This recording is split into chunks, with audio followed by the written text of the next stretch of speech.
I caught my husband saying our marriage was a nightmare, and that he was only staying for my family's money. He had a secret phone, a long-term plan, and a woman named Jay. It started when I came home early from a girls' trip to surprise my husband, Drew. We'd just celebrated our third wedding anniversary the week before, vows, tears, romantic speeches in front of both our families. He'd cried while reading his vows. Said I was the best thing that had ever happened to him. We live in a small but elegant home just outside Savannah. I've always loved the way it smells when the magnolias bloom in spring. We bought it with help from my dad after our engagement. My family's well off, old money, but modest about it. Drew, on the other hand, came from a working-class background.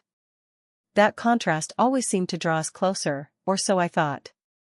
My girlfriends and I had planned the trip to Austin for months. We were supposed to do spa days, hill country wine tours, and visit the rooftop bars everyone posts about. But by day 2, it was a disaster. Danny got food poisoning, and Mariah had to fly back for a work emergency. We decided to cut the trip short. I saw it as the perfect chance to surprise Drew. He's always saying how much he misses me when I'm gone, sending selfies from the couch, holding our dog Ruby, doing his best sad eyes impression. I landed early, grabbed his favorite Cuban sandwiches from that little bodega downtown, and picked up some craft beer he's obsessed with. I was grinning like an idiot pulling into our driveway. The moment I stepped inside, I heard him upstairs, talking in his gaming room. I assumed he was on the phone with a friend. But then I heard him say it. Marriage is a nightmare, bro. I wake up every day regretting it. If it weren't for her family's money, I'd be long gone. I froze mid-step on the stairs. I waited, praying for a laugh, for a just kidding, anything. But he kept going. Only good part is I don't have to worry about bills anymore. Her dad's bringing me into the family business next year. Once I'm set up there, I'll have options. More than just being the rich wife's husband. The rich wife. That's what he calls me when I'm not around. My legs went numb. My heart felt like it cracked open right there. I backed down the stairs, picked up the food, and drove to a parking lot near the airport, where I sat in my car for 2 hours crying until my eyes swelled shut. A woman tapped on my window to check on me. I told her my dog had died. That was lie number 1. I told Drew I extended the trip. Told my girlfriends I needed a quiet hotel night to work. Drove in circles for hours. That night I replayed every moment of our relationship, every time he insisted on paying at cheap places, every time he hesitated before letting me help with his student loans, every dream he talked about chasing, only after my dad offered to help. Even the wooden sign from his parents that says "Where our story begins" now feels like a cruel joke. That wasn't a story. That was a contract. I came back on schedule. Kissed Drew at the door like nothing was wrong. And now, I've been living this life for 5 days. 5 days of sleeping beside someone who calls our life a nightmare. 5 days of wondering how much of the last 3 years were real, and how much was his Oscar-worthy performance. It's been 2 weeks since I heard Drew say those words. 2 weeks since I started pretending I didn't know. I haven't told anyone. Not my friends. Not my parents. Especially not my parents. My dad worships Drew, calls him the son he never had. It would break his heart to know Drew sees him as nothing more than a ladder. But I've started making small, calculated changes. Like leaving my private bank account open on my laptop by accident. Or casually mentioning over breakfast that my dad's considering scaling back his investments due to market volatility. This morning, I called a plumber for the leaky bathroom faucet Drew's been promising to fix for months. When the plumber showed up, Drew looked confused. "Thought I said I'd do that," he said. I smiled. "You've just been so busy with other things." The plumber charged $95 for a 10-minute fix. I watched Drew's brain do the math. He's always been weird about unnecessary spending, when it comes from our joint account, that is. I've been tracking our finances more closely. There's a pattern. Withdrawals in odd amounts, $180 here, $250 there. Always just below the threshold we agreed would trigger a money talk. Where is that money going? Is he saving up for a quiet escape? A new life without me? Or worse, does he have someone else? God. Is there someone else? Does she know I'm just the rich wife? Do they laugh about me together? That thought makes me physically ill. I've started distancing myself, but subtly. Taking phone calls in the bathroom. Working late. Being less affectionate. Drew's starting to notice. Yesterday, he went through my iPad. Today, he called me 27 times in an hour while I was out running errands. I didn't answer. When I finally called him back, I kept it breezy. Phone was in my bag. What's up? He stammered through some nonsense about just checking in, making sure everything was okay. I could hear the panic in his voice. Good. Let him feel what it's like to question every moment. Every word.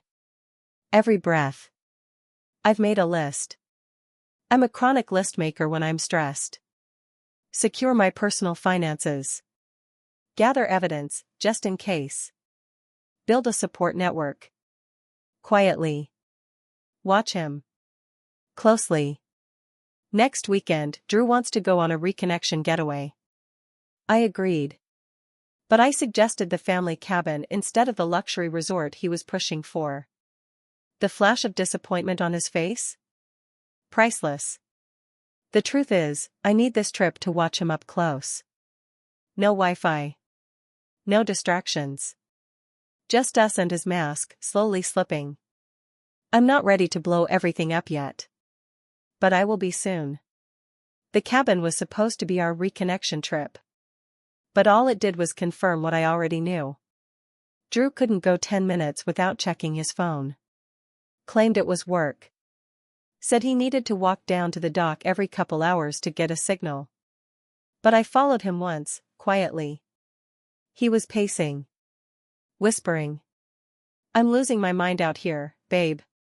I'll make it up to you when I get back. To who? And what, exactly, is he making up? That night, after we'd driven back home, he said he needed to run to Walmart for office supplies. He was gone for 2.5 hours. No receipt. No bag. But our joint account showed a $60 charge from a bar across town. The lies are so lazy now it's almost insulting. And then, like he sensed me pulling further away, Drew suggested we renew our vows again, this time with everyone who couldn't make the last one. When I asked why so soon, he fumbled. Just, to show how solid we are. Solid? The only thing solid is the pit in my stomach. Back at home, I went through his nightstand drawer. Something I never thought I'd do. But desperate people do desperate things. That's when I found it. A second phone. Cheap, prepaid. Locked. But Drew, the genius, had scribbled the passcode on a sticky note. It only had one contact saved, J. Dozens of texts. Plans. Money transfers. Jokes about staying the course. And then this one, from 3 months ago. 2 more years and we're set. 2 more years until what? Until he leaves? Until he's cut from my family's payroll with enough saved up to start over, with her? I took photos of everything. Put the phone back exactly as I found it. Now, every moment feels like performance art. I watch him perform concern when I mention being stressed. I watch him perform gratitude when I cook dinner. He used to forget to water the plants for weeks. Now he's out front with a hose like it's his spiritual calling. I left search tabs open on my iPad. Signs of infidelity. How to separate finances in marriage. He saw them. I know because he closed them. But he didn't say a word. He just smiled at me tighter than usual and asked if I wanted Thai or Italian for dinner. Like cuisine might undo betrayal. I told my best friend Jo about everything. She cried. Then she got furious. Now she's helping me set up a backup email, lock down my documents, build a file. I feel like a spy in my own life. My heart breaks a little every time I see him faking kindness. And still, I sleep beside him, letting him believe everything's fine. Because I need more time. Not for me. For the plan. The morning after we returned from the cabin, I left a stack of bank statements on my desk. Not neatly. Just enough to look accidental. They showed Drew's withdrawals over the past year. Quiet, regular siphoning. By the time I got home, the stack had been moved slightly. That same evening? 27 missed calls. All from Drew. When I finally called him back, he sounded out of breath, like he'd run a marathon inside his own paranoia. "Is everything okay?" he asked. I kept my voice calm. "Sure. Just at Target." "Why?" Long pause. "No reason. Just, you've seemed off since Nashville." I wanted to scream, "You don't get to say that." But instead, I smiled into the silence. "Just busy with work." He swallowed hard. I could hear it. The next day, he brought flowers to my office. White lilies. My least favorite. He doesn't even know that after 3 years. They sat on my desk like a prop from a play I never auditioned for. Later, while cleaning, I left an old folder labeled prenup, review half visible in a drawer he often snoops through. 2 hours later, I caught him rereading our prenup terms on his tablet. He's spiraling. The same man who once laughed in secret about his Oscar-worthy vows is now playing desperate husband. Crying over stir-fry he thought was lasagna. Tinkering with every broken appliance he ignored for months. Fixing the porch light, adjusting the table legs. All of a sudden, he wants to be useful. I let him. But I also called a lawyer.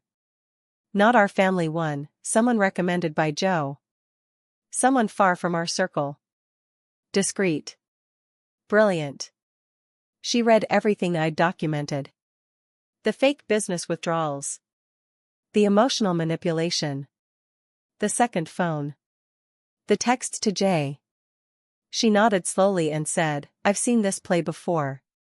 You're doing everything right." The weight in my chest lifted an inch. "I've moved my jewelry, family keepsakes, and key documents to Joe's place. Told Drew it was for a photo shoot she was doing." Another lie. Another win. And then came the baby suggestion. Drew, who's avoided starting a family for years, suddenly wanted to try. He said, "I've never been more sure of us." I almost choked. And then I realized, he's not afraid of losing me.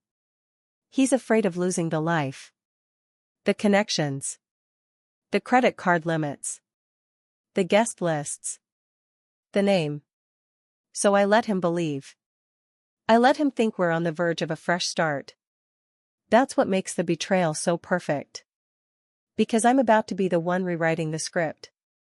We sat in my parents' library, me, Drew, my mom and dad, and Mr. Whitman, the family's financial advisor.